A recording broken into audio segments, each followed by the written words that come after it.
Hello friends, இன்றைக்கி பண்ணி சொல்ல நல்லா நினச்சி ஷார்ட்டாக ரிவ்யூ பார்க்கலாம். கதிர் வந்து ஓட்டிகிட்டு போயிட்டுருக்காருல, அந்த பொண்ணு பிரச்சனையில் இருக்காங்க அப்படின்னு தெரிஞ்சுக்கிட்டாரு. அந்த 2 பசங்களுமே அந்த பொண்ணுக்கிட்ட மூவ் பண்ணிகிட்ருக்காங்க. கார் ஸ்டார்ட் ஆகலை, கொஞ்சம் தள்ளி விடுங்க அப்படின்னு சொல்கிறாரு. அவங்க இறங்கி தள்ளினோடனே அந்த காரை வேகமாக எடுத்துகிட்டு போயிடுறாரு. அந்த பொண்ணை இறக்கி விட்டுட்டு அவங்க வந்து காசு கொடுக்குறாங்க. ஃபுல்லாக பேசின காசு என்னால் கொடுக்க முடியாதுன்னா என்கிட்ட என்னோடய ஷேரை மட்டும் நான் கொடுக்குறேன் அப்படின்னு சொல்லிட்டு அந்த காசை கொடுத்துட்றாங்க. கதிரும் வந்து அந்த பொண்ணை இறக்கி விட்டுட்டு கிளம்பிடுறாரு.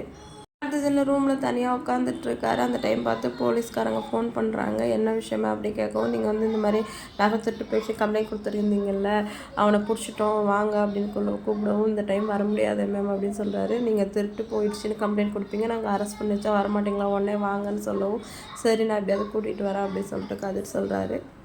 அடுத்த சில தங்கமையில் வந்து இன்டர்வியூக்காக சரவணனுக்கு கூட்டிகிட்டு போகிறாரு. போகிற வழியில் என்னென்னமோ பேசி பார்க்குறாங்க. வேலைக்கு போக இஷ்டம் இல்லை சொல்லிவிட்டு அவர் எதையும் காது கொடுத்து வாங்கலை. ஒரு வழியாக ஸ்கூலுக்கு போயிடுறாங்க. அங்கே போனதுமே நீங்கள் என்ன படிச்சிருக்கீங்க, சர்டிஃபிகேட்லாம் எடுத்துகிட்டு வந்திருக்கீங்களா கேட்கவும், நான் எம்ஏ இங்கிலீஷ் படிச்சிருக்கேன், ஆனால் வந்து சர்டிஃபிகேட்லாம் எங்கள் வீட்டில் இருக்குது அப்படின்னு சொல்கிறாங்க. சரி நீங்கள் திங்கக்கிழமை வந்து ஜாயின் பண்ணிவிடுங்க அப்படின்னு சொன்ன உடனே தங்கமையிலுக்கு அடிவயத்தில் புளியை கரைச்சிருச்சு. சரவணன் ரொம்பவே ஹாப்பியாக இருக்கார்.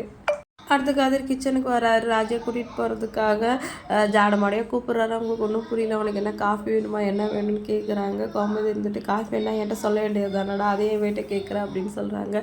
இல்லைம்மா நாங்கள் 2 பேரும் வெளியில் போய் சாப்பிட போகிறோம் அப்படின்னு சொன்னோடனே கோமதி செம்மையாக ஹாப்பி ஆகிடுறாங்க. தங்கமையில் இருந்துட்டு உங்களுக்காக தான் அத்தை நாட்டுக்கோழி தொக்கு செஞ்சிட்ருக்காங்க அப்படின்னு சொல்லவும், அது இருக்கட்டும் விடுடி, அவன் வெளியில் கூட்டிகிட்டு போகிறான்றான், கூட்டிகிட்டு போட்டோம் அப்படின்னு சொல்லிட்டு நீ கூட்டிகிட்டு போடான்னு சொல்கிறாங்க. வெளியில் போயிட்டு பாண்டியன் கிட்டே எப்படியா பர்மிஷன் கேட்கணுமே, பாண்டியன் கிட்டே வந்து இவன் வந்து ராஜை கூட்டிகிட்டு வெளியில் போகிறான் அப்படின்னு சொல்லவும், பாண்டியன் வந்து வேணான்னு சொல்ல வராரு. சரிங்க நான் அனுப்பிச்சி வச்சிடறேன், அவங்க போயிட்டு வரட்டும் அப்படின்னு சொல்லிட்டு, டே கூட்டிகிட்டு போகலாம் அப்படின்னு சொல்லிட்டு அனுப்பிச்சி வச்சிடறாங்க. ஏன்டி நான் என்ன சொல்ல வரேன்னு கேட்காமலே நீ பாட்டுக்க போங்கிற, பொழுதன்னைக்கும் கார் ஓட்டிட்டு வர காசை இப்படி தான் செலவு பண்ணுவாங்களா அப்படின்னு வந்து பாண்டியன் சண்டை போடுறாரு.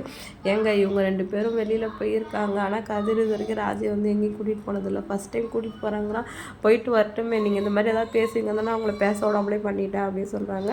அடுத்த ஸ்டேஷனுக்கு போகிறாங்க. அங்கே போனால் ராஜை ஏமாத்தினவனை வந்து அவங்க அரெஸ்ட் பண்ணி வச்சுருக்காங்க. அடுத்து நல்லா நடக்க போகுதுன்னு வெயிட் பண்ணி பார்க்கலாம். வீடியோ பிடிச்சா லைக் பண்ணிக்கோங்க. இன்னொரு வீடியோ நம்ம வெயிட் பண்ணலாம். டாடா பாய்.